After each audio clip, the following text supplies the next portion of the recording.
Episode 1. This is Emma. Chapter 17. Mr. and Mrs. John Knightley were not detained long at Hartfield. The weather soon improved enough for those to move who must move, and Mr. Woodhouse, having, as usual, tried to persuade his daughter to stay behind with all her children, was obliged to see the whole party set off, and return to his lamentations over the destiny of poor Isabella, which poor Isabella, passing her life with those she doted on, full of their merits, blind to their faults, and always innocently busy, might have been a model of right feminine happiness.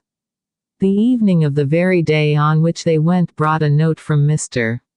Elton to Mr. Woodhouse, a long, civil, ceremonious note, to say, with Mr. Elton's best compliments, that he was proposing to leave Highbury the following morning in his way to Bath, where, in compliance with the pressing entreaties of some friends, he had engaged to spend a few weeks, and very much regretted the impossibility he was under, from various circumstances of weather and business, of taking a personal leave of Mr. Woodhouse, of whose friendly civilities he should ever retain a grateful sense, and had Mr. Woodhouse any commands, should be happy to attend to them. Emma was most agreeably surprised. Mr.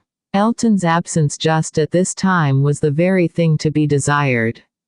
She admired him for contriving it, though not able to give him much credit for the manner in which it was announced.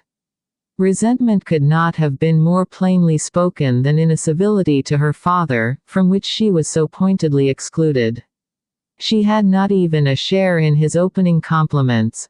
Her name was not mentioned, and there was so striking a change in all this, and such an ill-judged solemnity of leave-taking in his graceful acknowledgments, as she thought, at first, could not escape her father's suspicion. It did, however. Her father was quite taken up with the surprise of so sudden a journey, and his fears that Mr.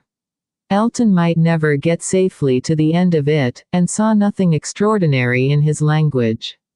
It was a very useful note, for it supplied them with fresh matter for thought and conversation during the rest of their lonely evening. Mr. Woodhouse talked over his alarms, and Emma was in spirits to persuade them away with all her usual promptitude. She now resolved to keep Harriet no longer in the dark. She had reason to believe her nearly recovered from her cold, and it was desirable that she should have as much time as possible for getting the better of her other complaint before the gentleman's return. She went to Mrs. Goddard's accordingly the very next day, to undergo the necessary penance of communication, and a severe one it was. She had to destroy all the hopes which she had been so industriously feeding, to appear in the ungracious character of the one preferred, and acknowledge herself grossly mistaken and misjudging in all her ideas on one subject, all her observations, all her convictions, all her prophecies for the last 6 weeks.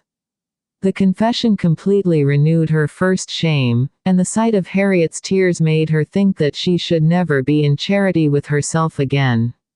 Harriet bore the intelligence very well, blaming nobody, and in everything testifying such an ingenuousness of disposition and lowly opinion of herself, as must appear with particular advantage at that moment to her friend. Emma was in the humor to value simplicity and modesty to the utmost, and all that was amiable, all that ought to be attaching, seemed on Harriet's side, not her own. Harriet did not consider herself as having anything to complain of. The affection of such a man as Mr. Elton would have been too great a distinction. She never could have deserved him, and nobody but so partial an kind a friend as Miss Woodhouse would have thought it possible. Her tears fell abundantly, but her grief was so truly artless, that no dignity could have made it more respectable in Emma's eyes, and she listened to her and tried to console her with all her heart and understanding, really for the time convinced that Harriet was the superior creature of the two, and that to resemble her would be more for her own welfare and happiness than all that genius or intelligence could do. It was rather too late in the day to set about being simple-minded and ignorant, but she left her with every previous resolution confirmed of being humble and discreet, and repressing imagination all the rest of her life. Her second duty now, inferior only to her father's claims, was to promote Harriet's comfort, and endeavor to prove her own affection in some better method than by matchmaking. She got her to Hartfield, and showed her the most unvarying kindness, striving to occupy and amuse her, and by books and conversation, to drive Mr. Elton from her thoughts. Time, she knew, must be allowed for this being thoroughly done, and she could suppose herself but an indifferent judge of such matters in general, and very inadequate to sympathize in an attachment to Mr. Elton in particular, but it seemed to her reasonable that at Harriet's age, and with the entire extinction of all hope, such a progress might be made towards a state of composure by the time of Mr. Elton's return, as to allow them all to meet again in the common routine of acquaintance, without any danger of betraying sentiments or increasing them.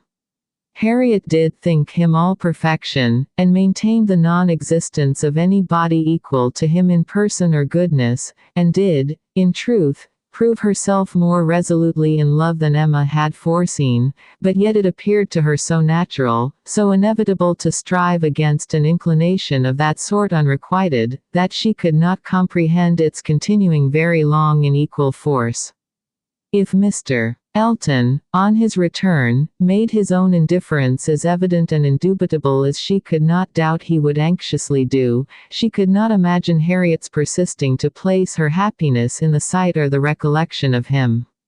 Their being fixed, so absolutely fixed, in the same place, was bad for each, for all three. Not one of them had the power of removal, or of effecting any material change of society. They must encounter each other, and make the best of it. Harriet was farther unfortunate in the tone of her companions at Mrs.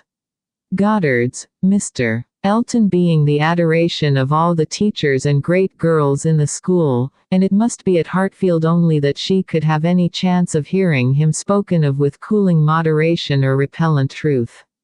Where the wound had been given, there must the cure be found if anywhere, and Emma felt that, till she saw her in the way of cure, there could be no true peace for herself.